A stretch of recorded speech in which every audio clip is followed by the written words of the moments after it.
Voilà, la suite des workshops, ça continue donc avec Alliance Active, avec Ingrid Paillard. Bonjour Ingrid, Bonjour, hein, Séverine. Bonjour comment à toutes. allez-vous? Très bien. Alors, est-ce que vous me voyez convenablement? Est-ce que je suis Tout est bien calée? parfait. Vous êtes en rouge flamboyant, c'est magnifique. Ok, top. Voilà. Donc, bonjour à toutes, Donc j'espère que ça effectivement, se passe bien votre salon. bah oui, oui, ça se passe bien. Là, on est à 20 personnes qui nous suivent en ligne, mais ça devrait arriver aussi. En tout Pas de cas, souci. n'hésitez pas à mettre des petits likes, des petits pouces, mesdames. Voilà, les gens arrivent parce que c'est la fin de la pause. Du coup, voilà, si vous avez des commentaires à faire, n'hésitez pas à les mettre dans les petits commentaires dans le chat. Du coup, Ingrid répondra à vos questions à la fin de son workshop. Workshop, c'est comment connecter ses valeurs alors, hop. Et dépasser ses croyances limitantes, ça c'est Alliance vraiment tout limitante. un programme. Et je pense que pour les femmes, je ne sais pas s'il y a une différence entre les hommes et les femmes pour les croyances limitantes, si on a plus de croyances que les hommes ou pas. Je ne sais pas si vous avez développé ça en tout cas. Et je suis sûre que moi j'en ai et qu'on est assez nombreuses à en avoir en tout cas. On vous écoute sur ces sujets-là qui paraissent très intéressants et je vous retrouve tout à l'heure, Ingrid. Merci beaucoup. À tout à l'heure, merci. Alors, merci à toutes. Bonjour, j'espère que vous allez bien.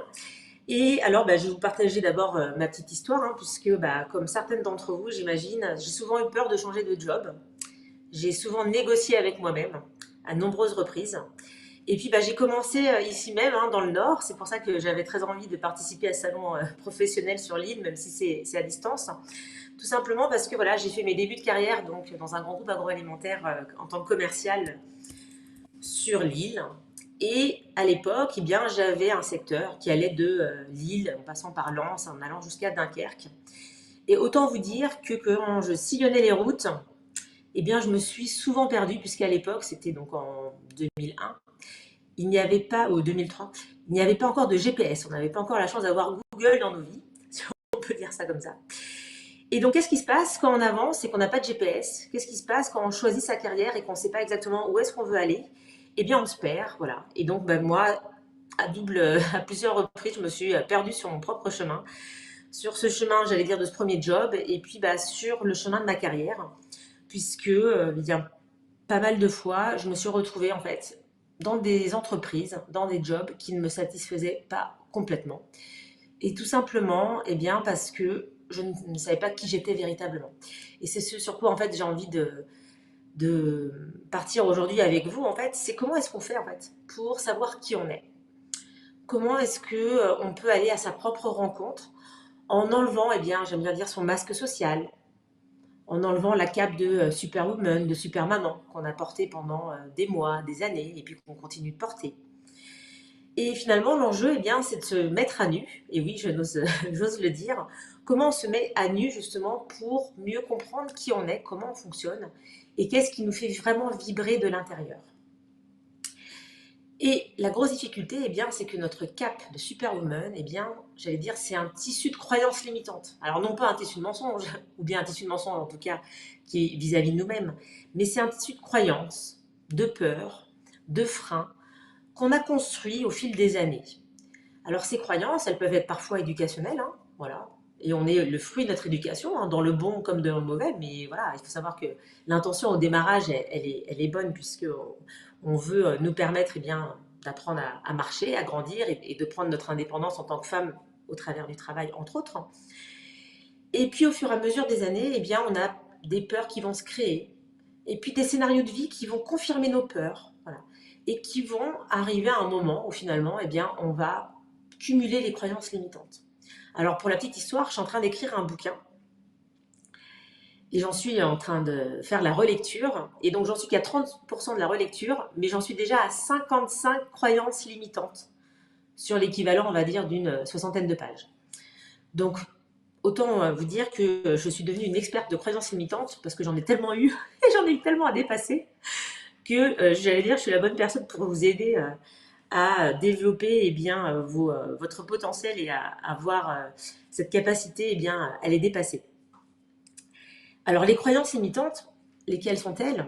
Peut-être que vous pourriez m'en mettre dans le chat et puis Séverine, du coup, pourra me les relire en parallèle. Alors là, je vais vous en donner quelques-unes qui vont peut-être vous faire de l'écho. Alors, je ne peux pas demander une promotion. Les enfants me prennent trop d'énergie et je ne me sens pas à 100% dans le job. Ok.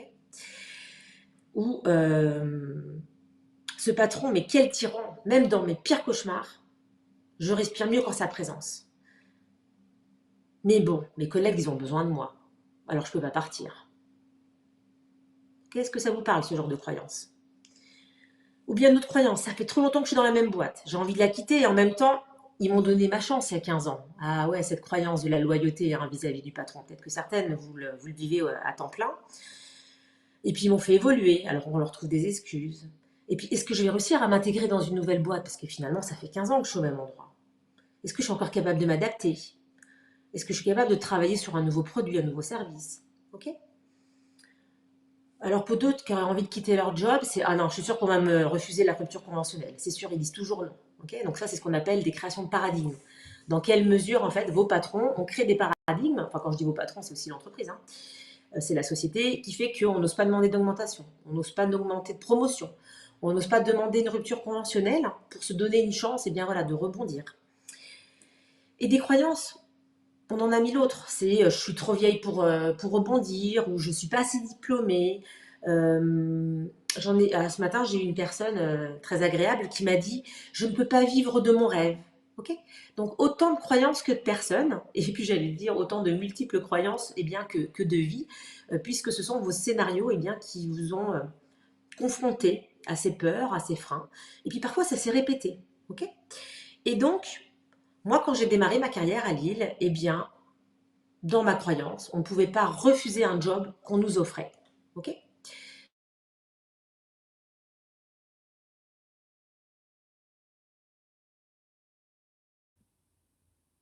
Ah, il s'est passé un truc, on vous entend plus.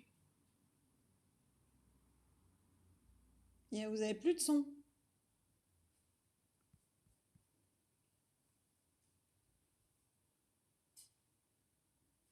Non, ça marche pas.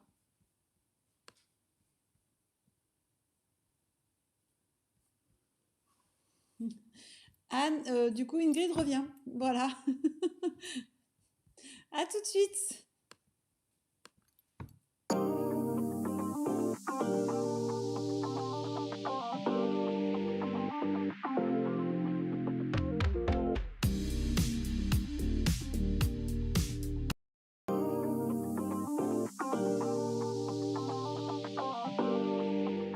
Revoilà Ingrid pour la suite. Excusez-moi. Il n'y a pas de Et souci. donc, alors, pardon pour l'interruption technique. Et donc, quand j'ai démarré sur Lille, moi, j'avais la croyance, donc c'était mon premier job, que j'avais de la chance. On m'avait offert mon premier job et donc je ne pouvais pas le refuser. Et donc, plutôt que d'être exigeante sur la qualité de ce premier job, sur la qualité de la mission qu'on m'offrait, j'ai accepté en me disant, on me donne ma chance. Ok. Et donc ça confronte à quoi? Ça confronte à l'estime de soi. À quel degré vous vous aimez suffisamment pour faire les bons choix. D'accord. Et puis, il y a une deuxième dimension, c'est à quel niveau vous avez suffisamment confiance en vous pour potentiellement refuser un cadeau, refuser un job. D'accord. Parce qu'au fond de vous, vous sentez qu'il ne vous convient pas complètement. Alors, suite à ça, j'ai démissionné de mon premier poste, d'accord. Et là, c'est vraiment, je vais dire, l'instinct de survie qui a fait qu'il fallait que je quitte ce premier poste parce que je m'ennuyais, ça manquait de sens. Et voilà, ça a été ma première expérience un peu difficile, mais voilà, j'ai pris ce risque pour aller vers un deuxième poste. Sauf que, répétition du scénario, au bout de quelques mois, je me retrouve sans job. Et là, un recruteur m'offre une chance. Et je dis oui. Et pourtant, au fond de moi, ma petite voix me dit non, non, non, n'y va pas, n'y va pas. Franchement, ça sentait pas bon. Le recruteur, le patron, voilà, c'était pas quelqu'un qui correspondait à mes valeurs. Et justement, on va en venir aux valeurs. Et donc, je me retrouve de nouveau dans ce scénario de vie où je me retrouve dans un job qui ne me convient pas.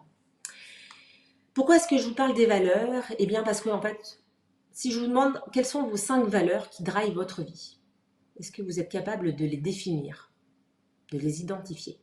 Eh bien, moi, pour être honnête, jusqu'à mes 39 ans, je ne connaissais pas mes valeurs. Alors, je connaissais des valeurs globales, bien évidemment, qui me nourrissaient, mais je ne connaissais pas de façon précise les valeurs. Et donc j'ai fait un accompagnement, j'ai été accompagnée pour ça, parce que quand vous connaissez vos valeurs, c'est-à-dire le terreau, les fondements en fait de votre vie, eh bien ça vous permet de prendre les bons choix, savoir qui vous êtes dans les différents domaines de vie, ce qui vous tient à cœur, ce qui finalement vous permet de passer une bonne journée, eh bien ça va créer une sorte de référentiel qui va vous permettre d'identifier si vous devez ou non prendre cette décision. Séverine, c'est bon, vous m'entendez toujours? Sans problème, on vous entend. Ok, super. Juste peut-être baisser un petit peu votre caméra parce qu'on vous voit juste si vous pouvez. On verra mieux. Hop, Voilà, c'est parfait. ok. Donc, la première chose que je fais avec mes clientes quand je les accompagne, eh bien, c'est d'aller explorer ce terrain des valeurs pour savoir qui je suis véritablement. Ce terrain des valeurs, comment est-ce qu'on l'explore? Eh bien, d'abord en faisant une sorte d'arbre de vie. Alors, je ne sais pas si vous connaissez le concept. L'enjeu, en fait, ça va être d'aller explorer tous les domaines de vie que vous pouvez donc avoir autour de vous pour savoir où est-ce que vous en êtes. Qu'est-ce qui vous rend heureuse? Qu'est-ce qui vous rend moins heureuse? Qu'est-ce que vous pourriez améliorer dans votre vie? Quels sont les premiers petits pas qui pourraient faire une grande différence dans votre quotidien? Et donc déjà, le fait d'identifier ce qui va bien et ce qui va moins bien, ce que vous pourriez, eh bien, j'allais dire, améliorer, ça va permettre de comprendre de façon plus intense et plus, j'allais dire, importante qui vous êtes véritablement. Ensuite, une fois qu'on fait ce travail sur quelles sont mes valeurs fondamentales, eh bien, voilà, eh bien, ça va permettre d'avancer. Alors, pour identifier quelles sont vos valeurs, typiquement, le soir quand vous vous couchez, lorsque vous vous endormez sereinement, eh bien, c'est que vos valeurs ont été nourries, elles ont été satisfaites pendant votre journée. En revanche, quand vous vous couchez et qu'il y a un petit goût amer, quelque chose qui ne convient pas, eh bien, c'est qu'il y a une valeur qui n'a pas été satisfaite. D'accord? Donc, ça peut être, par exemple, une dispute en famille. Et donc là, c'est parce que la valeur amour, peut-être, n'a pas été suffisamment nourrie dans la journée. Si, par exemple, vous êtes sur un job où vous vous ennuyez, qui manque de, voilà, de nouveautés, eh bien, peut-être que c'est parce que vous avez une valeur créativité qui est très importante. Et cette valeur créativité, lorsqu'elle n'est pas nourrie de façon quotidienne, que ce soit au boulot ou bien en dehors, hein, dans le cadre de votre vie personnelle, eh bien, ça va faire que le soir, quand vous allez vous coucher, vous allez être dans la frustration. Ok, donc ça, c'est des exemples de valeurs qui peuvent faire partie de vous. Et lorsqu'elles ne sont pas présentes, eh bien, ça va créer une friction en vous, un écueil, d'accord? Voilà, donc ça, c'est l'importance en fait d'identifier ces valeurs. Elle est vraiment clé parce que une fois que vous avez mieux identifié quelles sont vos valeurs, eh bien, on va aller sur le terrain de c'est quoi votre valeur? Qu'est-ce que vous méritez dans la vie? Qu'est-ce que je vaux? Est-ce que le salaire que j'ai, il est à la hauteur de mon engagement, de ce que je vaux, de ce que je donne à l'entreprise? Est-ce que la reconnaissance que j'ai au quotidien, elle est suffisante? D'accord? Donc tout ça, ça va toucher à votre valeur. Et quand on est dans une démarche eh bien, de transition professionnelle, hein, c'est hyper important de savoir qui vous êtes de façon donc véritablement, j'allais dire, dans votre authenticité, de façon à ne pas répéter des scénarios en fait d'échec, de façon à ne pas vous retrouver face à un job toxique, face à un patron toxique, parce qu'on est souvent dans la répétition de scénarios. Et donc ça, le fait d'être au clair sur qu'est-ce que j'aime, quelles sont mes valeurs, d'avoir un référentiel pour pouvoir prendre une décision, eh bien déjà, ça va vous aider à se dire, ok, là, d'un côté, j'ai une croyance qui me dit que oui, je devrais prendre ce job parce que j'ai déjà de la chance, on me donne un job, je vais avoir de l'argent pour ça. Et puis d'un autre côté, vous allez avoir vos valeurs qui vont vous dire, oui, mais attention, est-ce que là, tu te respectes véritablement? Et qu'est-ce qui se passe quand tu as un salaire, mais que tu es face à un job qui manque de sens, ou avec un patron qui ne te laisse pas suffisamment de liberté, avec pas suffisamment de créativité, ou bien, je ne sais pas, trop de déplacements. Donc, du coup, ça a un impact sur ta vie personnelle. Alors que dans tes valeurs, eh bien, tu as la famille comme valeur forte. Et que tu as besoin de trouver cet équilibre entre l'engagement que tu mets dans le travail et l'équilibre que tu apportes à ta famille. Le temps dont tu as besoin pour toi, pour te ressourcer. Et ensuite, eh bien, être une bonne mère, une bonne compagne et une bonne professionnelle. D'accord? Donc, vous voyez. Et donc, ce qui se passe, c'est que dans notre cerveau, eh bien, on va avoir d'un côté nos croyances qui vont défier nos valeurs. Or, dans un monde idéal, eh bien, il faut respecter ses valeurs. Le fait en fait d'être très au clair sur qu'est-ce qui est fondamental pour moi, avec quoi je ne veux plus négocier, eh bien, ça va permettre en fait de bien comprendre ce qui va enfin, voilà, vous permettre de trouver l'équilibre en fait dans votre vie, tant professionnelle que personnelle. Et donc ça, c'est vraiment hyper précieux en fait de l'avoir en tête, de travailler donc ce domaine hein, de valeur. Moi, clairement, je commence toujours mes accompagnements en fait par cette dimension-là pour pouvoir justement créer son propre référentiel, pour pouvoir aller à sa propre rencontre, pour pouvoir aller rencontrer la petite fille qui est en nous, celle qui savait qu'elle avait des rêves, voilà, et puis qu'on a mis de côté parce qu'on a cru que ça c'était pas possible, parce qu'on a cru qu'on n'était pas assez bien, parce qu'on a cru que c'était une chance de nous donner ce job et qu'on ne pouvait pas le refuser, parce qu'on a cru qu'on ne pouvait peut-être pas faire différemment ou qu'il y avait trop de risques à se lancer dans une nouvelle aventure professionnelle alors qu'on a une famille à nourrir. Et il faut comprendre en fait qu'on est toujours dans une intention positive dans les choix qu'on fait. Mais pour passer en fait au changement, il faut passer à l'action. Voilà. Et ça, c'est vraiment important que vous l'ayez en tête. Et donc finalement, c'est quand je sers mes valeurs, eh bien, ça va me permettre de démonter mes croyances.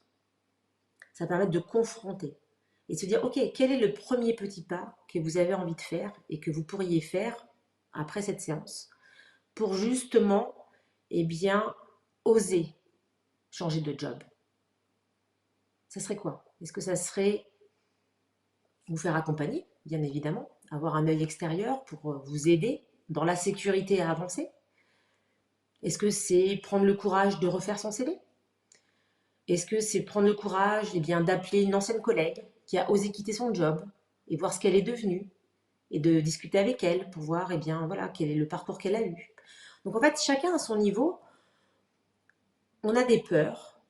Et ce qui est important en fait, eh bien, c'est d'aller dépasser cette première peur par une petite action. Il ne s'agit pas de faire des grands sauts. Hein. Il s'agit juste de se dire, ok, qu'est-ce qui serait quand même confortable pour moi, mais qui ferait une différence dans mon après-midi? Parce que là, vous pouvez consommer ce webinaire, ce workshop en fait de façon passive. Hein. Mais ce qui est intéressant en fait, c'est comment vous allez le consommer de façon active, comment vous allez passer à l'action. Donc là, parlez-moi de vos peurs. Séverine, là, si tu peux me dire que voilà, si les participantes partagent leurs peurs, qu'est-ce qui vous empêche aujourd'hui Il y d'avancer a, il dans y a- il y a votre... personne en fait qui partage ses peurs. En tout cas, voilà, on voit qu'on vous suit, puisque vous avez beaucoup de personnes qui vous suivent là Ouais, maintenant, mais du coup, personne n'ose partager ses peurs.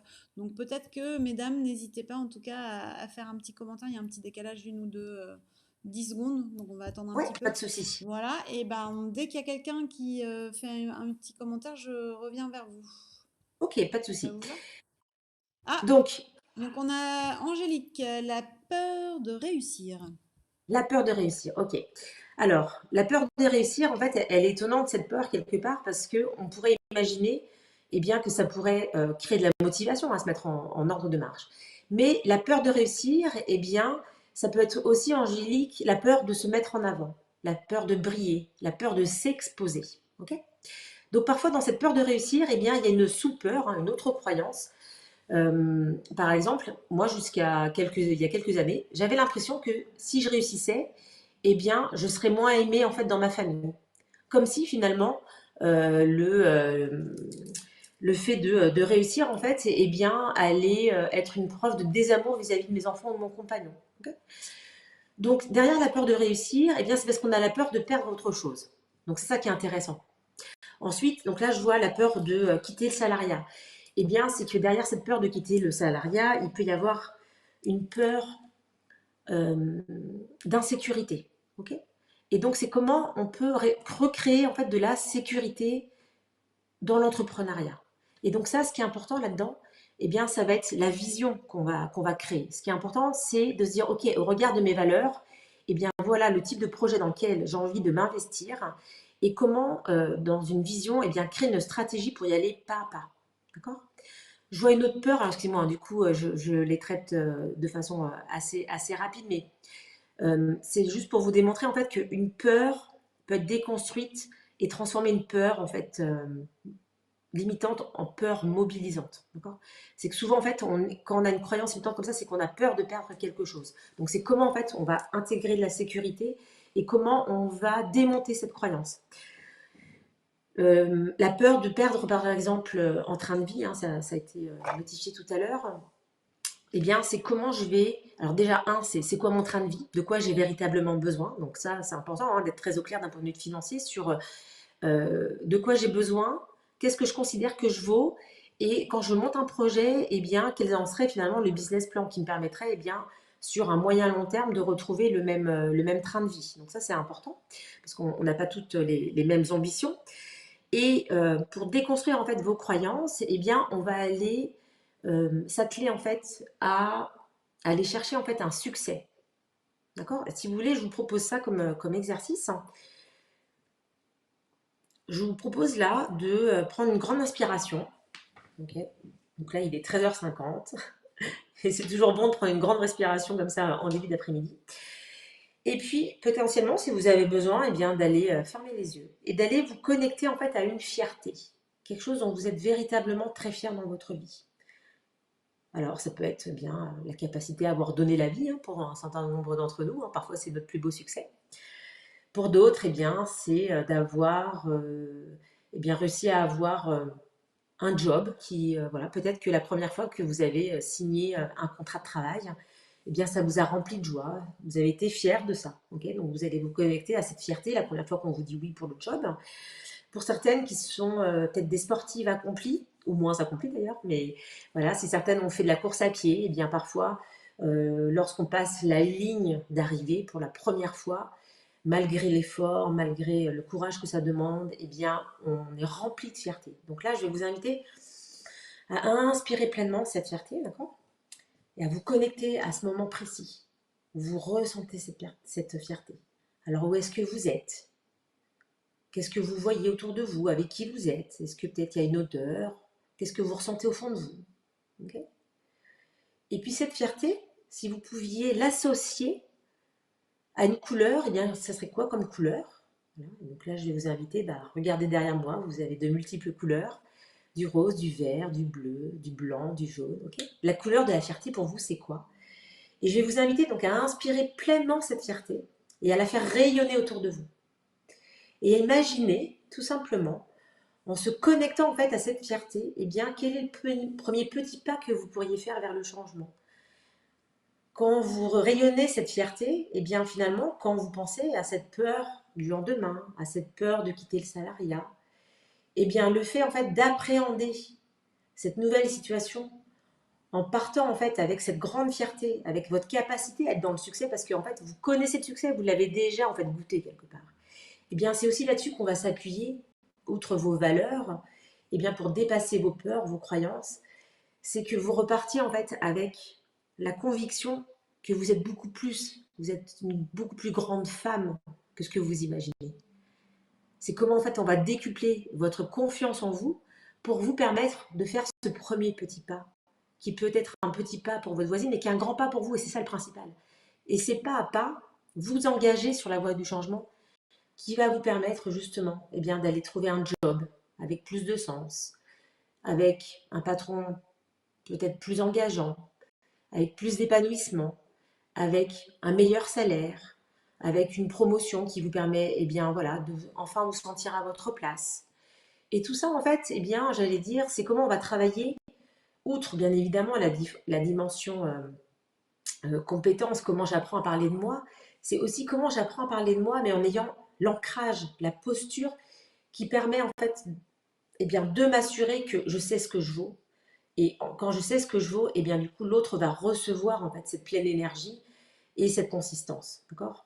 Et donc, c'est pour ça en fait que c'est hyper important lorsqu'on fait un accompagnement, et bien d'aller sur le terrain de la connaissance de soi et également la posture. Donc, quelles sont mes valeurs? Quelle est ma valeur?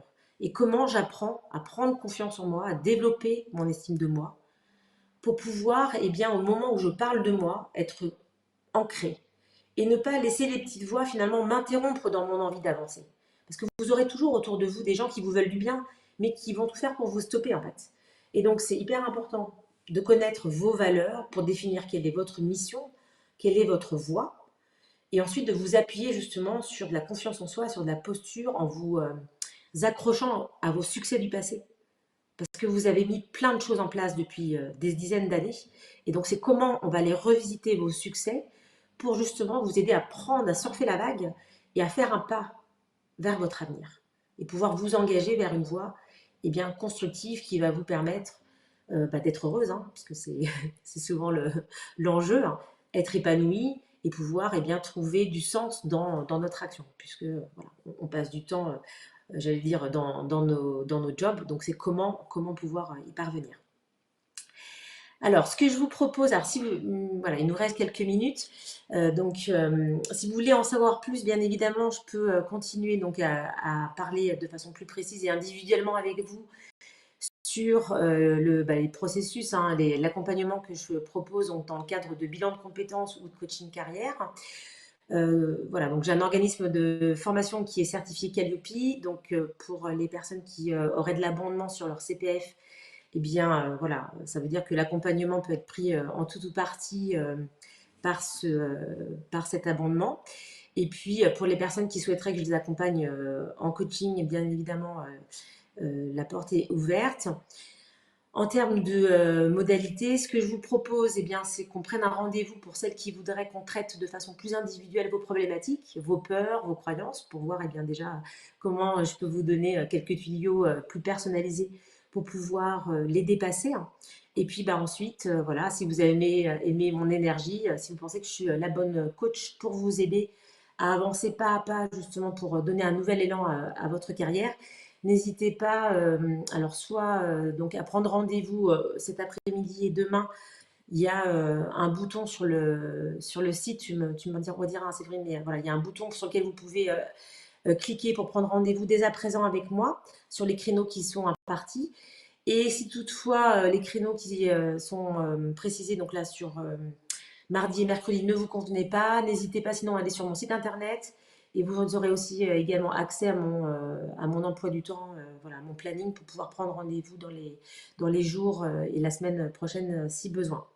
Voilà, j'espère que j'ai pu vous apporter de la valeur au travers justement de ces valeurs et que vous vous sentez moins seul dans vos peurs et vos croyances, hein, puisque voilà, c'est le lot de nous toutes et c'est notre travail justement pour avancer pas à pas vers la satisfaction de notre vie et pour être heureuse et continuer à avancer dans la joie, la sérénité, avec ambition. Et ça, c'est vraiment important pour moi de vous accompagner dans l'ambition et de façon pragmatique pour que vous avanciez véritablement dans le cadre de ces parcours de 12 semaines dans lesquels je peux donc justement vous aider dans une meilleure connaissance de soi Merci et beaucoup. la mise en place de votre projet. Merci Ingrid. Donc effectivement, c'est des formations de combien de temps? En fait, vous avez différents modules, c'est ça que vous Oui, alors j'ai proposez? différentes typologies. L'accompagnement donc ce qui s'appelle bilan de compétences, mais voilà, que j'apprends vraiment en mode coaching, hein, vous l'aurez compris.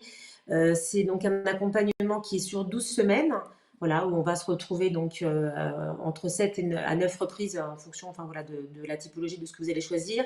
J'ai aussi une plateforme e-learning pour vous accompagner pour la prise de leadership, pour prendre confiance en soi, mieux se présenter, mieux rédiger ses CV.